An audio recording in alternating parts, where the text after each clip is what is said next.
श्री शिवाय नमस्तुभे। आप सभी पर भोलेनाथ का आशीर्वाद सदा बना रहे। इससे पहले का अध्याय सुनने के लिए और कमेंट्स करने के लिए आप सभी का बहुत बहुत धन्यवाद। आज सुनिए सावन मास महात्म्य में आगे की कथा।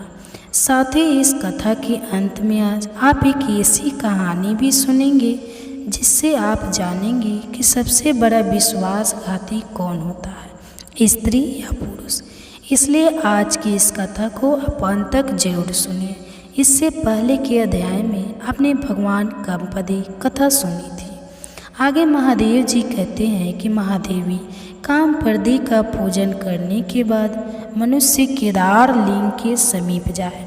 कामपदी से अग्निकोण में भुवनेश्वर के समीप केदारनाथ नामक स्वयंभू लिंग स्थित है। यह कल्पपर्यंत स्थिर रहने वाला लिंग मुझे बहुत ही प्रिय है। उस महाप्रकाशम लिंग को वृद्धि लिंग भी कहते हैं। देवी स्वयं मैंने भी उनकी पूजा की है। जो चतुर्थी अर्थात शिवरात्रि को वहाँ निराहार रहकर जागरणता है उसे सनातन लोग प्राप्त होते हैं। प्राचीन युग में केदारनाथ का नाम रुद्रेश्वर था। इस कलयुग में मिले छो के स्पर्श के भय से केदार जी समुद्र के समीप इसी लिंग में लीन हो गए, इसलिए इसका नाम केदार हो गया। जो मनुष्य आहार को जीतकर माघ मास में रुद्रेश्वर विधि पूर्वक रुद्रदेव की पूजा करेगा उसे केदार यात्रा का पूर्ण फल प्राप्त होगा। उनके पूजन के ब्रह्मा हत्या आदि महापापों का नाश हो जाता है। प्राचीन काल में शशि बिंदु नाम के विख्यात एक चक्रवर्ती राजा थे। उनकी पतिव्रता पत्नी उन्हें प्राणों से भी अधिक प्रिय थी। राजा के पास एक सुंदर सोने से बना हुआ आकाशगामी विमान था जिसके द्वारा वे अपनी इच्छा के अनुसार संपूर्ण लोकों में घूमते रहते थे। एक समय फाल्गुन कृष्ण पक्ष की चतुर्थी का पर्व आने पर राजा शशि बंधु उत्तम प्रभास क्षेत्र में आए। वहाँ उन्होंने बहुत से महर्षि को देखा तो जप में और होम में तत्पर होकर रात्रि में जागरण करने के लिए भी सोमनाथ जी के सम्मुख बैठे हुए थे। राजा ने भी सोमनाथ जी का दर्शन और प्रणाम करके विधि पूर्वक पूजन किया और फिर क्रमशः भक्ति भाव से उन सभी ऋषि मुनियों का स्वागत सत्कार करके वे केदार लिंग के पास चले आए। वहाँ विचित्र पुष्पमालाओं निवेद्य तथा मनोहर वस्त्र आभूषणों से केदारनाथेश्वर की पूजा की और वहीं एकाग्रचित्त होकर जागरण किया। तब वे सब मुनि कौतूहलवश राजा के समीप गए और इस प्रकार बोले, राजन, तुम सोमेश्वर देव को छोड़कर केदार जी के आगे जो जागरण और पूजन कर रहे हो इसका क्या कारण है? तब राजा ने कहा, विप्रो, आप लोग सुनिए, यह मेरे पूर्व जन्म का वृत्तांत है। पहले जन्म में मैं ब्राह्मणों की पूजा करने वाला शूद्र था। मेरी जन्मभूमि सौराष्ट्र देश में थी।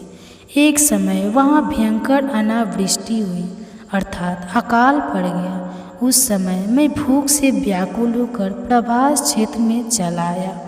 वहाँ आने पर हरणी के मूल भाग में स्थित एक सुंदर सरोवर पर मेरी दृष्टि पड़ी जो राम सरोवर के नाम से प्रसिद्ध है। वह सरोवर कमल समूह के सुभूषित था। मैं थका मादा तो था ही। उस सरोवर के देखकर मैंने उसमें स्नान किया और देवताओं तथा पितरों का तर्पण करके उसके स्वच्छ जल को पिया। इसके बाद मेरी पत्नी ने मुझसे कहा कि तुम इन कमल पुष्पों को ले लीजिए। यहाँ से निकट ही एक सुंदर स्थान दिखाई देता है जहाँ चलकर इन फूलों को बेचेंगे जिससे कुछ भोजन की व्यवस्था हो सकेगी। अपनी पत्नी के ऐसा कहने पर मैं जल के भीतर उतरा और बहुत से कमल के फूल लेकर नगर की ओर चल दिया। वहाँ पहुंचकर सड़कों चौराहों और तुमहिनियों पर घूमता रहा, लेकिन किसी ने भी मेरे फूल नहीं खरीदे। इतने में दिन डूब गया और मैं अपनी पत्नी के साथ एक मंदिर में आकर सो गया। वहाँ पत्नी सहित मुझे भूख बहुत जोर की पीड़ा देने लगी। इतने में ही मैंने देखा किसी देवालय में होम और जागरण हो रहा है। तब मैं भी उठकर वहाँ गया और रुद्रेश्वर नामक वृद्धि लिंग का दर्शन किया। उस समय वह अनंगवती नामक एक वैश्या शिवरात्रि व्रत में संलग्न होकर नृत्य, गीत और उद्सव आदि के द्वारा भगवान के सामने जागरण कर रही थी। मैंने एक मनुष्य से पूछा, भाई यहाँ रात्रि में जागरण किस लिए होता है? यह नाच गान और उत्सव में लगी हुई कौन स्त्री दिखाई दे रही है? तब उसने मुझे बताया कि आज शिव धर्म पुराण में पति प्रादित शिवरात्रि है।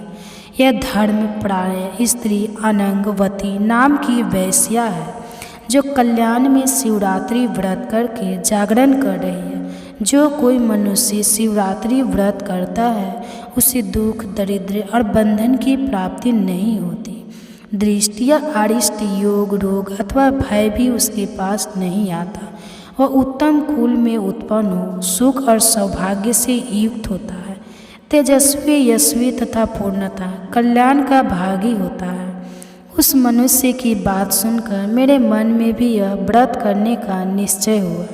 मैंने सोचा, अन्न का अभाव होने के कारण उपवास तो मुझे विवश होकर करना ही है, इसलिए छार समुद्र पर तीर्थ में स्नान करके इन कमल के फूलों से अब मैं भगवान महेश्वर की पूजा करूं।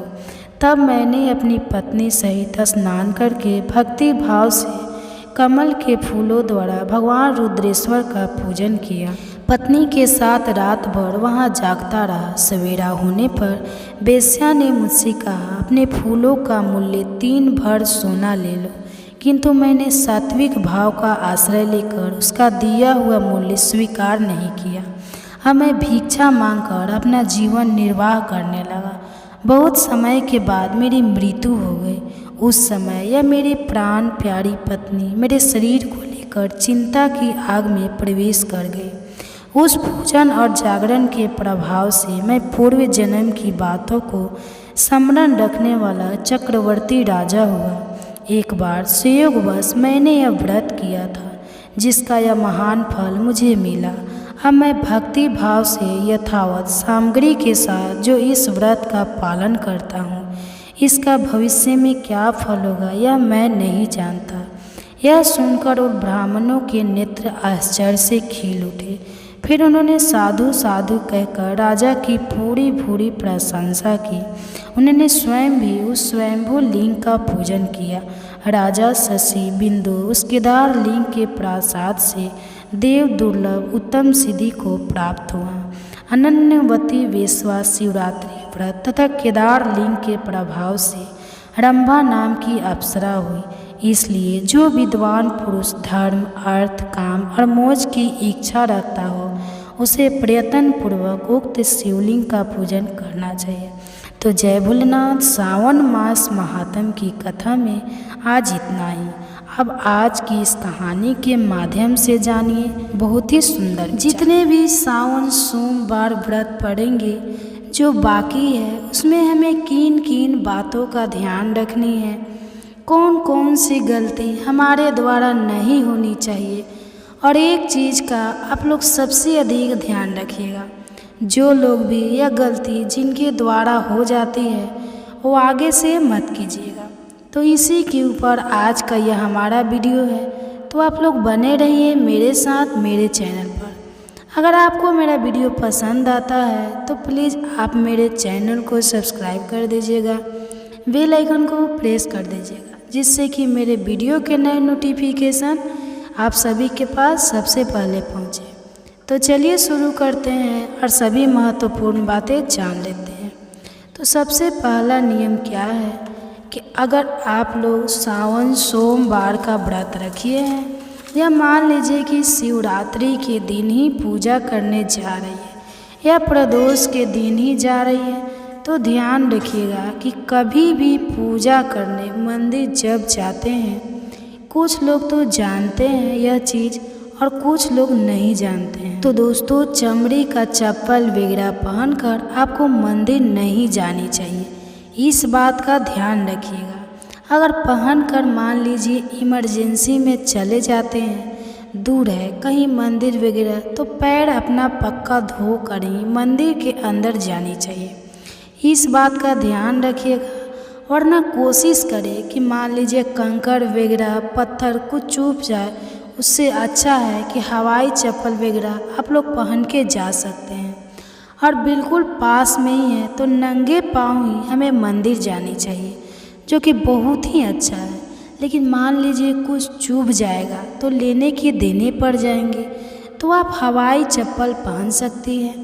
लेकिन चमड़े का चप्पल, चमड़े का बेल्ट, चमड़े का पर्स वगैरह ले जाना मतलब ध्यान रखिएगा ना ले जाए तो ज़्यादा बेहतर है। और दूसरा नियम है कि मंदिर में जब आप लोग जाते हैं तो घंटी वगैरह ज़रूर बजा दीजिए और भगवान के सामने अर्जी लगा दीजिए मंदिर में कि भगवान जी हम आ गए हैं। और वहाँ पर जो भी आपको उपाय वगैरह करना है तो वह उपाय बता चुकी हूँ, साड़ी चढ़ाने वाला भी और फल चढ़ाने वाला भी। तो जो महिलाएं, जो भी लड़कियां पहले सोमवार के दिन व्रत नहीं रख पाई, अगर आप लोग अशुद्धि किसी कारणवश नहीं रख पाए तो दूसरे वाले सोमवार व्रत से भी आप लोग आगे का सभी सोमवार सावन के आप लोग कर सकते हैं। इनमें कोई पूछने वाली बात नहीं है। तो जिनका नियम अभी बाकी है आप लोग जाकर कर लीजिएगा, ठीक है। तो मंदिर में घंटी ज़रूर बजा दीजिएगा, यह हो गया। और तीसरा नियम क्या है कि मंदिर में बहुत अधिक भीड़ वगैरह रहती है, जो कि मैं वीडियो में समझा चुकी हूँ। तो सबको मौका दीजिएगा, भीड़ है तो उसके हिसाब से आपको पूजा करनी चाहिए। ऐसा नहीं कि हमें शिव जी मिल गए तो हम वहाँ से हटेंगे ही नहीं। तो ऐसा सब कार्य हमें नहीं करना चाहिए। व्रत के दौरान सबके लिए समय दीजिए, सबको मौका दीजिए। यह करनी है, मान लीजिए किसी की अगरबत्ती से, धूप बत्ती से आपके साड़ी में लग जाता है या आपके ऊपर जल मतलब गिर जाता है, गलती से भीड़ भाड़ में लोग डालते हैं, तो गुस्सा और नाराज़ आपको वहाँ नहीं होना चाहिए, ना किसी से तू मैं करनी चाहिए। तो बच बचा कर चले आइएगा। जानबूझकर लोग नहीं करते, गलती से सभी लोग सिर झुकाए रहते हैं और कुछ लोग जल डालते हैं तो सिर पे पड़ जाता है। तो आप इस बात का ध्यान रखिएगा, वहाँ गुस्सा और नाराज़ होकर आपको किसी से झगड़ा, लड़ाई, बहसबाजी में नहीं पड़नी चाहिए, ठीक है। और कुछ लोग हैं जो पूछते हैं, जैसे साड़ी में छेद हो जाता है, जैसे मंदिर वगैरह जाते हैं, धूप बत्ती अगरबत्ती तो लग ही जाती है, एक कहने वाली बात नहीं है। मंदिर में ऐसे भी बहुत भीड़ भाड़ रहते हैं, तो मतलब भीड़ में ज़्यादातर लग ही जाती है। तो वह साड़ी क्या सावन में पहन सकते हैं? तो हाँ पहन सकते हैं, उसको जला नहीं बोलेंगे। वो छेद वगैरह कभी कभार हो जाते हैं साड़ियाँ में, तो आप लोग वैसी साड़ी भी पहन सकते हैं। अगला कार्य आपको क्या ध्यान रखनी है कि देखिए, आप लोग बोलते हैं हमें पूजा करने लायक नहीं रहता और हमारे जो हस्बैंड हैं, पति है, बच्चे हैं, पूजा नहीं करते हैं, मंदिर ऐसे ही पड़ा रहता है। और सावन में भी मैं कहती हूँ कि पूजा कर लीजिए, तो नहीं करते हैं। तो देखिए, पूजा ऐसा चीज़ है ना जो जोर ज़बरदस्ती से नहीं करवाया जाता, किसी का हाथ पकड़कर ज़बरदस्ती नहीं करवाया जाता। वो मन होता है, वो श्रद्धा होता है। श्रद्धा जब आ जाएगा ना भगवान के प्रति, तो वो आदमी खुद ही करेगा। तो आप मत किसी को कहिए, एक बार कह लीजिए। अगर मानते हैं, अगर वो आपके पति हो या बच्चे हो, अगर मान जाते हैं तो अच्छी बात, नहीं मानते हैं तो बार बार मत कहिए, क्योंकि क्या होता है ना, उनके ऊपर भी दोष लगेगा, ना बोलेंगे तो भी दोष लगेगा। तो जितना उनसे होता है कह दीजिए कि कम से कम घंटी भी बजा दीजिए, शंखनाद भी कर दीजिए, कुछ ना कुछ भगवान के सामने एक धूप बत्ती अगरबत्ती भी जला दीजिए। इतना तो कर ही सकते हैं। बाकी आप चाहिए कि एकदम प्रॉपर विधि से आपके हस्बैंड बर्तन धोकर ऐसे वैसे पूजा कर ले, सावन सोमवार का व्रत है, तो उतना पुरुष लोग से नहीं हो पाता है। हर घर के पुरुष वैसे नहीं हैं। तो आप लोग इसके लिए बिल्कुल चिंता मत कीजिएगा। अगर आपको नहीं करने लायक है तो आप लोग केवल व्रत कर लीजिएगा, बच्चे से भी घंटी वगैरह बजवा दीजिएगा और प्रणाम कर लीजिएगा। और जिनके पति कर देंगे तब तो कोई दिक्कत ही नहीं है। लेकिन बहुत से ऐसे घर में महिलाएं कहती है कि हमारे पति नहीं करते हैं, तो कोई बात नहीं है। तो आप लोग बहुत ज़्यादा उनके ऊपर प्रेशराइज उनको मत कीजिएगा, बहुत ज़्यादा परेशान मत कीजिएगा। क्योंकि देखिए, महिलाएं अगर पूजा पाठ कर लेती हैं ना, बाकी दिनों के लिए भी बता रही हूँ, तो ऐसा माना जाता है कि जब तक लड़का कुंवारा रहता है ना, तब तक अपनी माँ के भाग्य से बच्चे बढ़ते हैं, और शादी के बाद जो है अपनी पत्नियों के नियम धर्म पूजा पाठ से पति की बढ़ोतरी होने लगती है। तो आप जो भी पूजा पाठ कीजिएगा ना, उसका फल उनको भी मिलेगा। तो आप लोग एकदम निश्चित रहिएगा, जितना उनसे होता है उतना ही कर लीजिए। अगर नहीं हो पाता है तो ज़रा सा नाराज़गी करके उनको तो बता सुना कर सही नहीं है, इस बात का आप लोग ध्यान रखिएगा। ऐसे तो मेरी बहनें बहुत अधिक समझदार है। और इससे पहले दोस्तों, अगर आपको मेरा वीडियो पसंद आता है तो चैनल को पक्का सब्सक्राइब कर दीजिएगा और वीडियो को लाइक कर दीजिएगा, क्योंकि आपके एक लाइक से हमें बहुत अधिक हिम्मत और प्रेरणा मिलती है। तो ज़रूर कीजिएगा। ये हो गया अगला नियम। तो आप जानते हैं और नियम। तो और आप लोगों ने पूछा है तो आटा वगैरह खा सकते हैं फलाहार में? तो जी हाँ, आप लोग भी खा सकते हैं। मैं फलाहार के लिए एक वीडियो डाली हूँ, आप लोग तो चेकआउट कर सकती है। और कुटुट के आटा भी आप लोग खा सकते हैं, वो भी फलाहारी है। सिंघाड़े का आटा, ये सब खाया जाता है। और अगला नियम क्या है कि जो भी बहनें मान लीजिए चाहे तो सावन शिवरात्रि के दिन या प्रदोष के दिन या सोमवार व्रत के दिन, आप लोग भी जो भी सुहागन महिलाएं हैं, आप लोग भी गठबंधन करें तो बहुत ही अच्छा होता है। मतलब लड़कियों के लिए शादी के लिए गठबंधन किया जाता है, और सुहागन महिलाएं पति पत्नी का जो संबंध है ना, मधुर बना रहे, सही से चले, भगवान का आशीर्वाद मिले, तो हमें ज़रूर गठबंधन करनी चाहिए। रक्षा सूत्र का अलावा से आप लोग भी कर सकती हैं, कोई बड़ा चीज़ नहीं है। हर महिलाएं चाहे तो गठबंधन में कर सकती हैं। अगला नियम क्या है कि मंदिर से पुष्प वगैरह लाना मत भूलिए, जो कि मैं बता चुकी हूँ, कई वीडियोज़ में आपको बता चुकी हूँ। और सिंदूर वगैरह जब पार्वती जी को आप लोग चढ़ाकर अपने सिनोरा सिंदूर में रख लीजिएगा।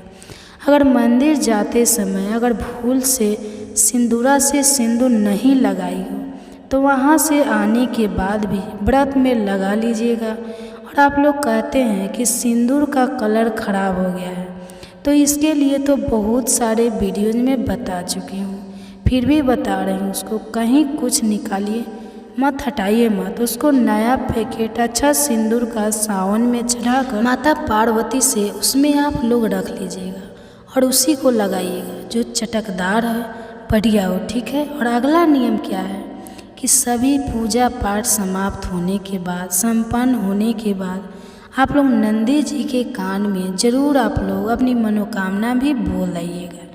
इस बात का ध्यान रखिएगा। कुछ लोग तो जानते होंगे लेकिन कुछ लोग नहीं जानते। ऐसा माना जाता है कि नंदी जी के द्वारा ही शिव जी के पास पहुंचता है।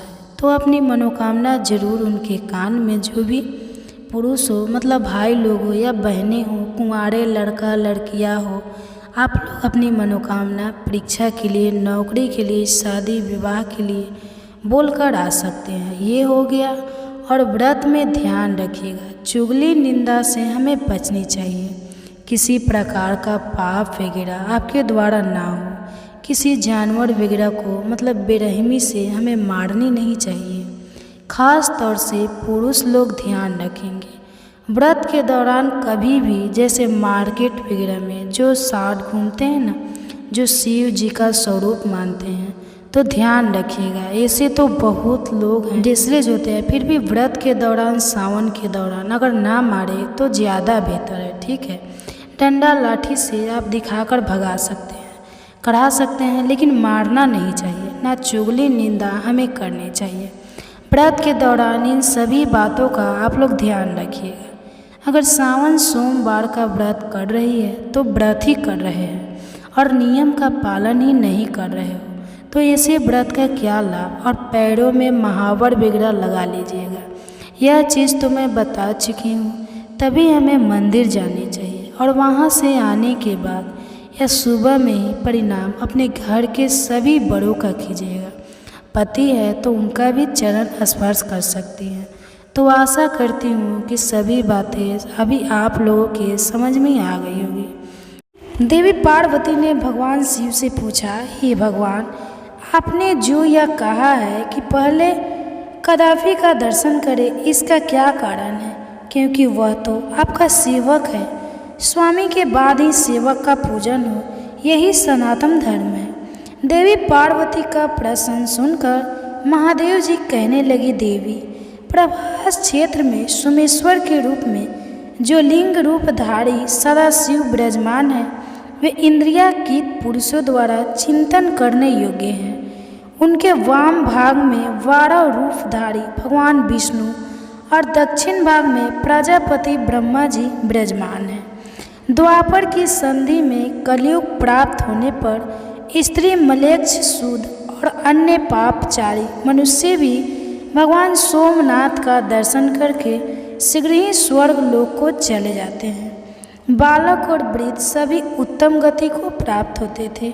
यह देखकर एक बार देवराज इंद्र आदि देवता मेरी शरण में आए और हाथ जोड़कर बोले कि भगवान, आपकी कृपा से यह संपूर्ण स्वर्ग मनुष्य से भर गया है, इसलिए अब हमारे रहने के लिए कोई दूसरा स्थान दीजिए, जिनके लिए भयंकर कुंपी पाक, सजाया गया रथ तथा साल मेली आदि नावों का निर्माण किया गया। उन्हें स्वर्ग में स्थित देखकर यमराज ने तो अपना व्यापार ही छोड़ दिया। तब मैंने कहा, देवता, मैंने चंद्रमा की भक्ति से संतुष्ट होकर उनसे यह प्रतिज्ञा की है कि प्रभास क्षेत्र में सदा मेरा निवास होगा। मैं अपनी कही हुई किसी भी बात से किसी प्रकार पलट ही नहीं सकता। जो लोग वहाँ मेरा दर्शन करेंगे वह तो निश्चय ही स्वर्गलोक में जाएंगे। पार्वती यह सुनकर देवता भय से व्याकुल हो गए और तुम्हें वहाँ खड़ी देखकर हाथ जोड़कर तुमसे बोले कि माते, आप ही हमें आश्रय दो। ऐसा कहकर वे तुम्हारी स्तुति करने लगे। देवतागण बोले, हे देवेश्वरी, आपको नमस्कार है। जगदम्बे, आपको नमस्कार है। कमल के समान नेत्रों वाली देवी, आपको नमस्कार है। स्वर्ण के समान गौर आकृति धारण करने वाली हे गौरी, आपको नमस्कार है। जगत की सृष्टि और संहार करने वाली महेश्वरी, आपको नमस्कार है। शंकर प्रिय, आपको नमस्कार है। काल का भी नाश करने वाली हे काल, आपको नमस्कार है। गिरिराज कुमारी, आपको नमस्कार है।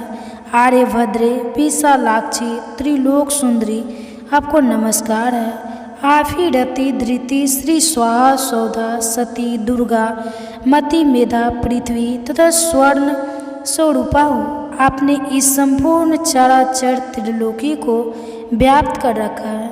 नदियों, पर्वत, शिखरों, समुद्रों, गुफाओं, वनों, मंदिरों तथा मुनियों के आश्रम में भी आप ही विराजमान रही हो। देवी, तीनों लोकों में ऐसा कोई स्थान मैं नहीं देखता जहाँ आप विद्यमान ना हो।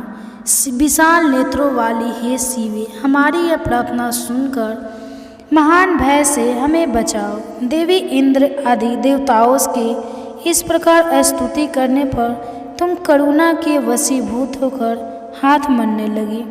इससे गजराज के से मुख वाली एक मनोहर कुमार प्रकट, जिसकी 4 भुजाएं थी। तब तुमने देवताओं से कहा कि हे देवकनों, मैं तुम्हारे हित के लिए इस बालक को उत्पन्न किया है। यह मनुष्य के समक्ष सभी प्रकार के विघ्न उपस्थित करेगा, जिससे मोहग्रस्त होकर वे सोमनाथ का दर्शन नहीं करेंगे और फिर अपने पापों के कारण घोर नरक में जाएंगे। इसके बाद गजानन ने तुमसे विनयपूर्वक पूछा कि माँ, मुझे आज्ञा दो, मैं तुम्हारी क्या सेवा करूँ। तब तुमने कहा कि बेटा, तुम प्रभास क्षेत्र में जाओ, जहाँ सोमेश्वर लिंग के रूप में महादेव जी सदैव निवास करते हैं। वहाँ रहकर सोमनाथ की रक्षा करो, जिससे मनुष्य को उनका दर्शन ना होने पाए। तुम्हारे इस आदेश से देवी गजानन वहाँ गए और सदा वहीं स्थित रहकर मनुष्यों के सम्मुख विघ्न उपस्थित करते हैं। जब किसी मनुष्य को वे सोमनाथ के प्रति आते देखते हैं तब उसके मार्ग में स्त्री, पुत्र, गृह, क्षेत्र, धन, धान्य आदि का महान मोह लाकर रख देते हैं और इस प्रकार उसके सामने बड़ा भारी विघ्न डालते हैं, जिससे वे मनुष्य सोमेश्वर शिव का दर्शन नहीं कर पाते या फिर गलकंड आदि रोग पैदा कर देते हैं, जिससे पीड़ित होकर मनुष्य सोमेश्वर के दर्शन से ही वंचित रह जाता है। ये गजानन ही लोक पूजित कमपर्दी है, इसलिए सोमेश्वर की प्राप्ति के लिए प्रतिदिन प्रयत्न पूर्वक कमपर्दी की पूजा करनी चाहिए। उन क्षेत्र के रक्षक गणेश जी का निम्नांकित स्तोत्र द्वारा स्तवन करना चाहिए। महादेवी, मैं कमपर्दी का वह विघ्न नाशक स्रोत कहता हूँ, तुम भी सावधान होकर और ध्यानपूर्वक सुनो। तो ओम विघ्नराज को नमस्कार है, कमपर्दी को नमस्कार है, अत्यंत भयंकर डाढ़ वाले प्रभास क्षेत्र निवासी गणेश को नमस्कार है। सोमनाथ की यात्रा के विधि पूर्वक पूर्ण होने के लिए कमपर्दी को नमस्कार करके मैं सीधी बुद्धि प्रियतम मंगलकारी विघ्नराज की स्तुति करता हूँ, जो महागणपति सूरवीर, किसी से भी पराजित ना होने वाले, जय की वृद्धि करने वालों, 1, 2 तथा 4 दांतों वाले, 4 भुजा वाले, त्रिनेत्रधारी, हाथ में त्रिशूल रखने वाले, लाल नेत्रों वाले, वरदाय अजय सुम, कंड प्रचंड, दंड नायक, लो दंड, मुख से वही से ग्रहण करने वाले तथा भविष्य के प्रेमी हैं और पूजित ना होने पर जो मनुष्य के सभी कार्यों में विघ्न डालते हैं, उन महाभयंकर पार्वती नंदन गणेश जी को मैं नमस्कार करता हूँ, जिनके गंड स्थल से मंद की धारा बहती है, नेत्र भयंकर है और मुख हाथी के समान है, जिनकी कांति सदा एक सी रहती है, जो ध्रुव, निश्चल और शांत है, उन विनायक को मैं प्रणाम करता हूँ। भगवान, आप सबसे पहले प्रकट हुए हैं। आपने प्राचीन देवताओं के कार्य की सिद्धि के लिए हाथी का रूप धारण करके समस्त दानवों को भयभीत किया और अपने को ऋषियों तथा देवताओं का स्वामी सिद्ध कर दिखाया। इस प्रकार हे देवी, पूर्व काल में देवताओं ने शिव पुत्र गणेश जी की स्तुति करके अपना कार्य सिद्ध करने के लिए रक्त, चंदन मिश्रित जल और लाल फूलों से उनका पूजन किया। जो चतुर्थी को लाल वस्त्र धारण करके एक या दोनों समय पूर्व तैयारी को गणेश जी की स्तुति करके मनुष्य बड़ी आसानी से पा लेता है, उसे कभी कोई का भय नहीं होता और वह अपने पूर्व जन्म की बातों का स्मरण करने वाला होता है। जो प्रतिदिन इस स्तोत्र का पाठ करता है वह 6 महीने में ही इसका फल पा लेता है। वर्ष भर में उसे सिद्धि प्राप्त हो जाती है और भगवान सोमनाथ कृपया पूर्वक उसे फिर दर्शन देते हैं। जय भोलेनाथ। आज का महात्म्य समाप्त हुआ। आप सुनिए एक ऐसी कहानी जिसमें आप जानेंगे कि वास्तविक दुख आखिर होता क्या है। हम सभी अपने अपने दुखों से परेशान रहते हैं। क्या हमारे यह दुख असली दुख है? प्रिय श्रोताओं, एक बार इस कथा को ध्यानपूर्वक सुनिए। यदि कोई स्त्री सावन की 5 सोमवार पुरुष को चुपचाप ये एक चीज़ खिला दे तो वह पुरुष पत्नी के वश में हो जाता है। पत्नी जो कहती है पति वही करता है। वह कभी भी क्रोध नहीं करता। पति की शराब आदि भी छूट जाती है और उसे कभी किसी पर गुस्सा नहीं आता और ऐसे में स्त्री का जीवन पति के साथ में बहुत ही सुखमय तरीके से व्यतीत होता है। बहुत सी नारियां सोमवार के व्रत में इस उपाय को करके अपना जीवन व्यतीत कर रही है, खुशी से जी रही है। उनका पति हो गया है वश में और प्यार भी बढ़ जाता है। तो पति हमेशा पत्नी से ही प्यार करता है, पत्नी की ही बातें करता है, दिन रात पत्नी से ही प्यार करता है। पत्नी को रुपया पैसा देता है, धन देता है, इज्जत मान सम्मान सब देता है, पर पत्नी को सोमवार के दिन करना है यह काम। तो वीडियो लाइक ज़रूर करें। आज का वीडियो बहुत ही खूबसूरत है दोस्तों। हर स्त्री यही चाहती है उसके घर में कभी कलेश ना हो, उसका पति उसे प्यार करे, दिन रात उसी की ही चर्चा करे, उसे इज्जत दे, मान सम्मान दे और उतवा पैसा दे, समाज में खड़े होने की शक्ति दे, उसकी बात का सम्मान करे, उसी बात को समझे, उसके हर समस्या का समाधान करे, उसका वह हर सपना पूरा करे। हर स्त्री अपने मन में, जीवन में यही सपना सजाए होती है। दोस्तों, जब किसी लड़की की शादी होती है और वह अपने ससुराल में आती है तो अपने पति से बहुत सारी उम्मीदें लेकर के आती है, क्योंकि उसका एक नया जीवन शुरू होने के लिए जाता है। वही जब पति गुस्सैला मिल जाता है, पत्नी का सम्मान नहीं करता, हमेशा पत्नी को सुनाता रहता है, उसकी भावनाओं की कदर नहीं करता, उसे हमेशा दुख पहुंचाता रहता है, तो ऐसे में पत्नी का जीवन पूरी तरह से निराश हो जाता है और पत्नी रात दिन कुढ़ती रहती है। दोस्तों, एक बार माता पार्वती ने भगवान शिव से पूछा, प्रभु, मैंने देखा है कुछ पुरुष ऐसे होते हैं जो अपनी स्त्रियों का सम्मान नहीं करते, वही हमेशा उनका अपमान करते रहते हैं, हमेशा पत्नी पर गुस्सा होते रहते हैं, छोटी छोटी बातों को लेकर के हमेशा नाराज जाहिर करते रहते हैं, जिससे पत्नी का सुख चैन पूरी तरह से छीन जाता है।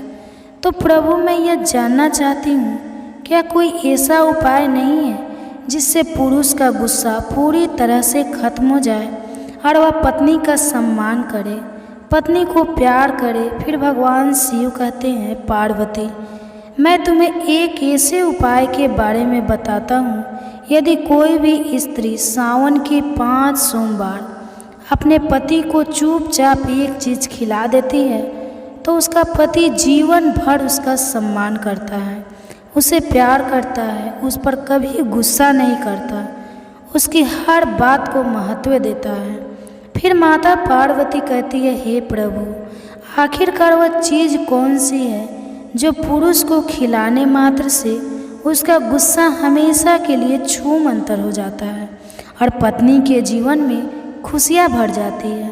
फिर भगवान शिव कहते हैं, पार्वती, अब मैं तुम्हें उस चीज़ के बारे में बताने से पहले तुम्हें एक छोटी सी कहानी सुनाता हूँ।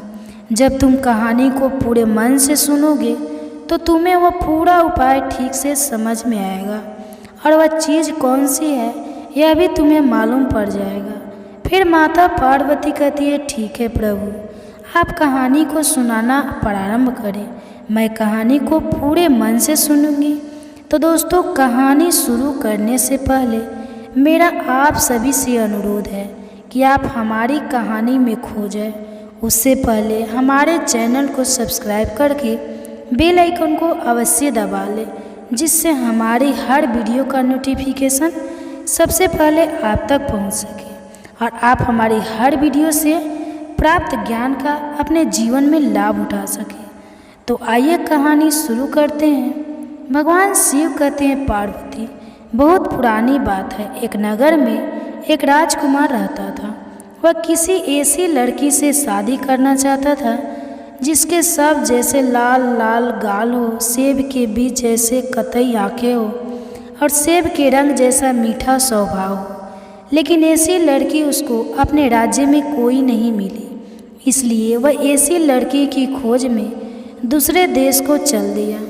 3 दिन और 3 रात की लगातार सवारी के बाद में राजकुमार एक ऐसी जगह पर पहुंचा जहां छोटी छोटी झाड़ियों की एक कतार लगी थी। उस कतार में एक झाड़ी के नीचे एक बालों वाली टांग बाहर निकली हुई थी।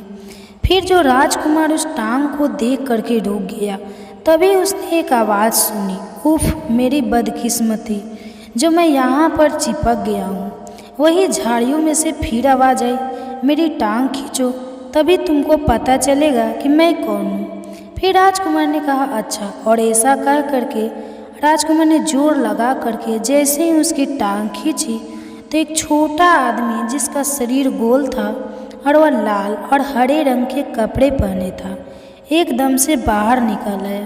फिर उसने राजकुमार को अपने को बाहर निकालने के लिए धन्यवाद दिया। वही राजकुमार ने पूछा, तुम्हें तुम्हारी सहायता करके बड़ी खुशी हुई, परंतु झाड़ियों में क्यों पड़े थे, यह बताओ। तो वह आदमी बोला, हे राजकुमार, एक राक्षस ने मेरी बेटी को चुरा लिया है। जैसे ही उसने मेरी बेटी को यहाँ पर आकर पकड़ा तो मैं यहाँ आकर छिप गया और राक्षस मेरी बेटी को लेकर के यहाँ से चला गया। फिर राजकुमार ने पूछा, तो क्या वह तुम्हारी बेटी को यहाँ से उठाकर ले गया है? तो आदमी ने कहा, हाँ, उसने उसको अपनी एक उंगली और अंगूठे के बीच में दबाया और राक्षस लेकर के उड़ गया। मैं तो बिल्कुल गूंगा सा हो गया और सांस भी नहीं ले सका। फिर तो राजकुमार बोला, यह तो बड़ा बुरा हुआ, वह तुम्हारी लड़की की किशोर लेकर गया है। वही वह व्यक्ति राजकुमार से फिर कहने लगा, हे राजकुमार, वह राक्षस मेरी बेटी को भूखे थकी हुई जादूगरनी और खाई के पार बने दरवाजे के उस पार लेकर गया है। भगवान शिव कहते हैं, पार्वती, वही जैसे ही उस आदमी ने राजकुमार को सारी बात बताई तो राजकुमार ने फिर कहा, भूखे खूते थकी हुई जादूगरनी और खाई के पार बने दरवाजे के उस पार यदि तुम्हारी बेटी को वह राक्षस ले गया है, तुम चिंता मत करो, मैं तुरंत ही जाता हूँ और तुम्हारी बेटी को अभी लेकर आता हूँ। मगर एक बात बताओ, तुम्हारी बेटी देखने में कैसी है? यदि मुझे यह मालूम पड़ जाएगा कि तुम्हारी बेटी इस प्रकार दिखती है तो मुझे पहचानने में उसे बहुत आसानी होगी और मैं तुम्हारे पास में तुम्हारी बेटी को वापस ला सकूँगा। वही राजकुमार की बात को सुन करके वह आदमी कहने लगा, हे राजकुमार, मेरी बेटी के गाल उसके सेब जैसे लाल हैं, आँखें उसकी सेब के बीच जैसी कत्थाई है और स्वभाव उसका सेब के रस जैसा मीठा है। भगवान शिव कहते हैं, हे पार्वती, इधर राजकुमार को भी ऐसी ही लड़की की खोज थी। फिर तो राजकुमार जो था उस आदमी की बात को सुनते ही उस पर बिल्कुल भी नहीं रुक गया और कहने लगा, अब तुम चिंता मत करो, मुझे भी ऐसी ही लड़की की तलाश थी।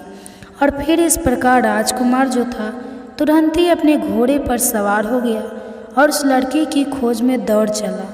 और फिर चलते चलते राजकुमार दूर जंगल में निकल गया, मगर राक्षस का ठिकाना नहीं ढूंढ सका। और फिर वह परेशान होकर के एक सरोवर के किनारे सोच विचार में बैठा हुआ था। तभी संजोग से घूमते घूमते उसी सरोवर के किनारे एक साधु आ जाते हैं जो विष्णु भगवान के उपवासक थे। वही जब साधु ने राजकुमार को बहुत ज़्यादा चिंता में देखा तो साधु ने कहा, क्या बात है राजकुमार, इतनी चिंता में क्यों? आखिरकार क्या समस्या है? वही साधु की बात को सुन करके राजकुमार ने बताया, महाराज, एक राक्षस यहाँ पर कहीं जंगल में रहता है और वह एक लड़की को उठाकर अपने साथ में ले गया है। मुझे वहाँ तक पहुँचना है, मगर मैं कैसे पहुँचूँ? मैं उसका ठिकाना ढूंढ ढूंढ कर परेशान हो गया हूँ, लेकिन मुझे राक्षस का वह ठिकाना नहीं मिल सका। इसलिए मैं सोच विचार में बैठा हूँ कि मुझे क्या करना चाहिए। भगवान शिव कहते हैं, हे पार्वती, इस प्रकार राजकुमार की बात को सुन करके साधु ने दिव्य दृष्टि से देखा कि उस राक्षस का ठिकाना कहाँ पर है। फिर देखने के बाद में साधु ने राजकुमार से कहा, राजकुमार, मैं तुम्हें उस राक्षस का ठिकाना बताता हूँ, मगर एक बात और ध्यान रखना, जब तुम राक्षस के पास जाओगे तो तुम्हें कई समस्याओं से होकर के गुजरना पड़ेगा। अब मैं तुम्हें बताता हूँ तुम्हें कौन सी समस्याओं से गुजरना पड़ेगा।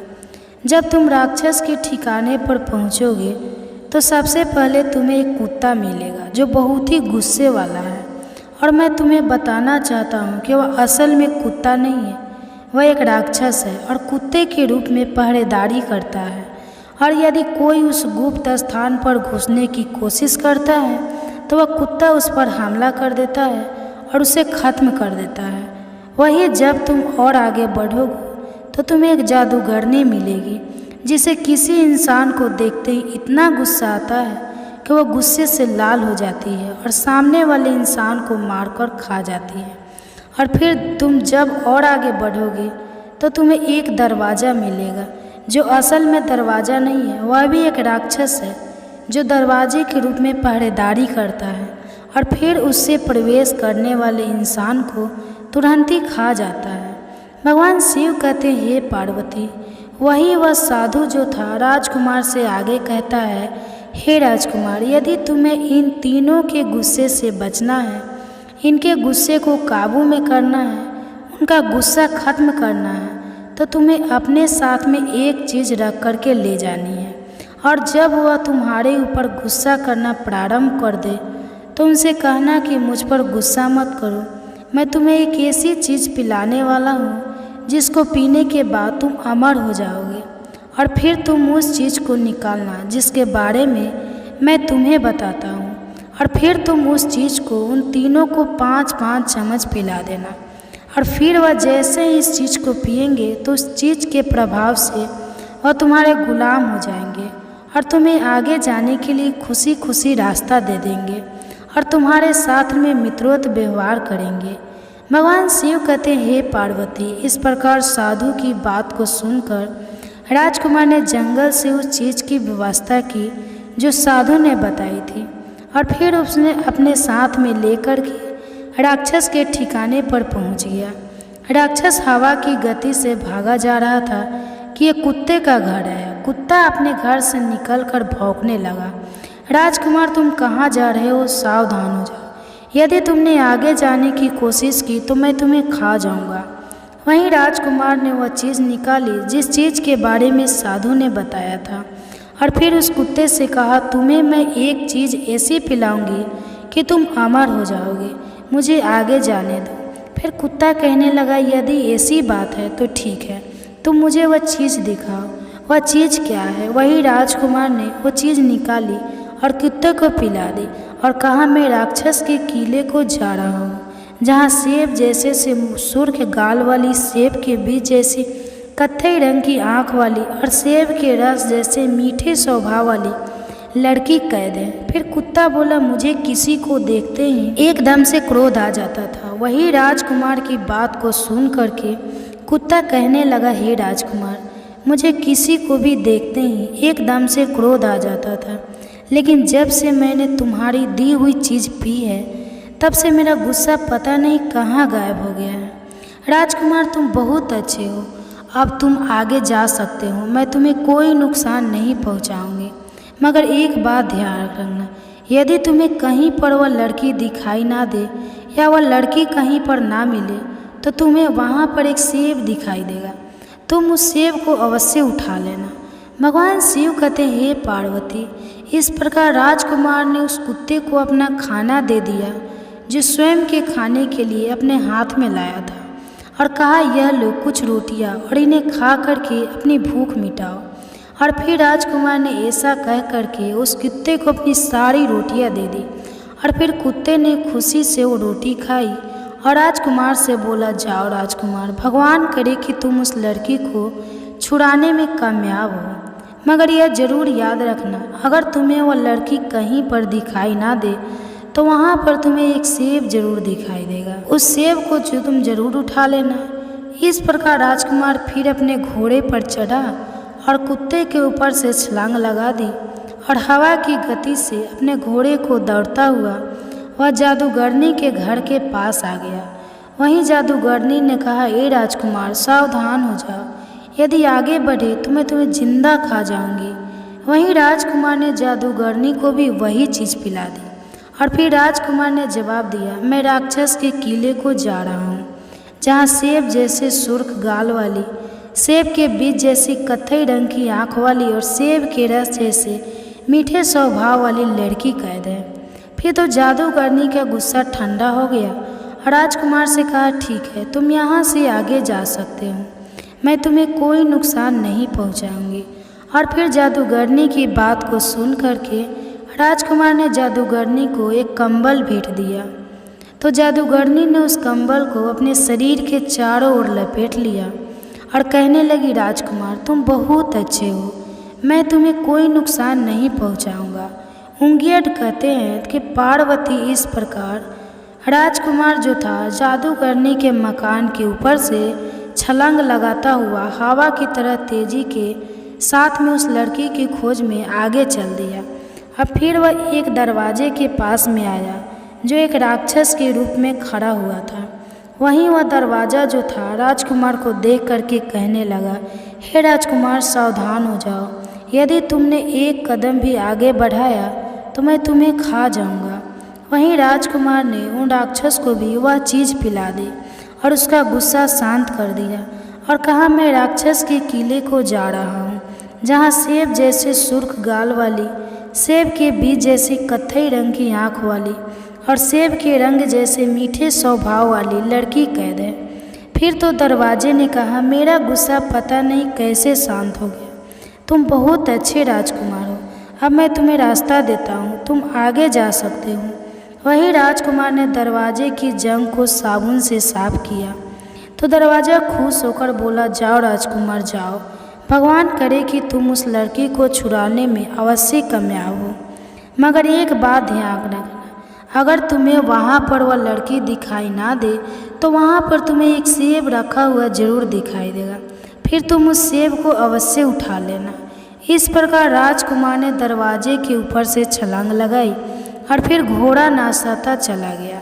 इस प्रकार वह राजकुमार जो था आखिरकार राक्षस के किले तक पहुँच गया और वह सीधा अपने घोड़े को सीढ़ियाँ चढ़ाता हुआ सामने वाले दरवाजे पर पहुँच गया।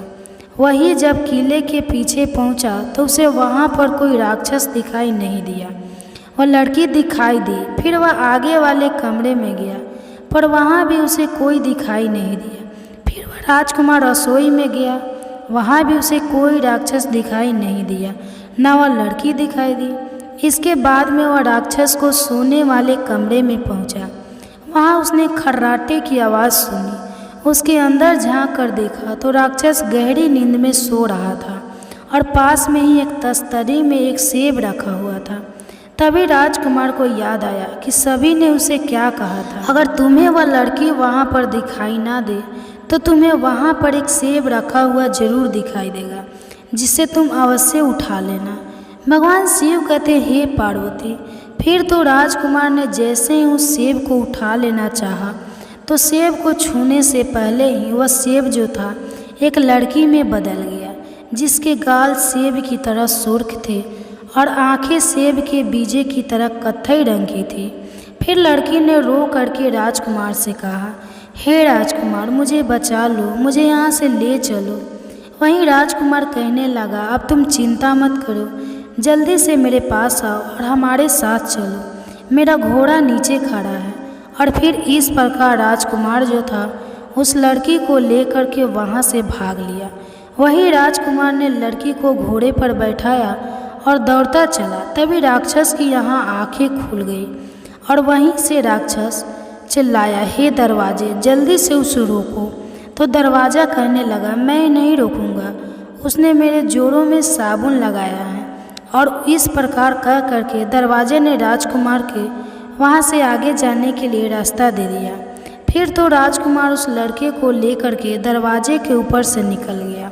वही राक्षस जो था राजकुमार के पीछे भागा और चिल्लाया, हे जादूगरनी, जल्दी से उस राजकुमार को रोको, यह यहाँ से जाने ना पाए। तो जादूगरनी कहने लगी, मैं नहीं रोकूंगी, क्योंकि राजकुमार ने मुझे सोने के लिए एक मखमली कंबल दिया है।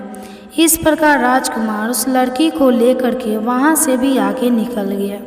वही राजकुमार अपना घोड़ा दौड़ता हुआ वहाँ से आगे चला गया। वही राक्षस जो था वह भी अपनी पूरी गति के साथ में उस राजकुमार के पीछे भाग रहा था। फिर वह चिल्लाया, बोला, एक कुत्ते, जल्दी से इस राजकुमार को रोक ले, इसे जाने नहीं देना। तो कुत्ता कहने लगा, मैं राजकुमार को नहीं रोकूंगा, उसने मुझे खाना दिया है। और फिर राजकुमार जो था लड़की को लेकर के आगे बढ़ गया। भगवान शिव कहते हैं, हे पार्वती, इस प्रकार राजकुमार का सभी ने साथ दिया। और जब राक्षस उस राजकुमार के पीछे आया और कुत्ते के पास में पहुंचा तो कुत्ते ने राक्षस के पैर में काट लिया और फिर पकड़ ली। उधर राजकुमार जो था तब तक भागता चला गया, तब तक कि वह झाड़ियों की कताई नहीं आ गई जहाँ पर उस लड़की का पिता छिपा हुआ था। उधर घोड़े की टाप की आवाज़ सुन करके वह आदमी फिर से वहीं पर छिप गया और फिर राजकुमार ने फिर उसकी टांग पकड़कर उसको बाहर निकाला। असल में वह आदमी घोड़े की टाप की आवाज़ सुनकर डर गया था और फिर से झाड़ियों में छिप गया था। वहीं उस आदमी को अपनी बेटी पाकर बड़ी खुशी हुई और राजकुमार के कहने पर उसने अपनी बेटी की शादी राजकुमार के साथ में कर दी। इस प्रकार राजकुमार को अपनी मनपसंद पत्नी मिल गई और फिर वह उसको लेकर के खुशी खुशी घर वापस आ गया और उसे शादी करके आराम से रहने लगा। भगवान शिव कहते हैं, हे पार्वती, इस प्रकार समय के साथ ही राजकुमार गलत संगत में पड़ गया और अपनी पत्नी पर बहुत ज़्यादा गुस्सा करने लगा, अत्याचार करने लगा। राजकुमार का स्वभाव जो था गुस्सैल प्रकार का हो गया। वही जब राजकुमार की पत्नी बहुत ज़्यादा परेशान होने लगी, बहुत ज़्यादा परेशान रहने लगी, अपने पति के प्रताड़ित होने लगी, तो रात दिन चिंता के मारे घूरने लगी।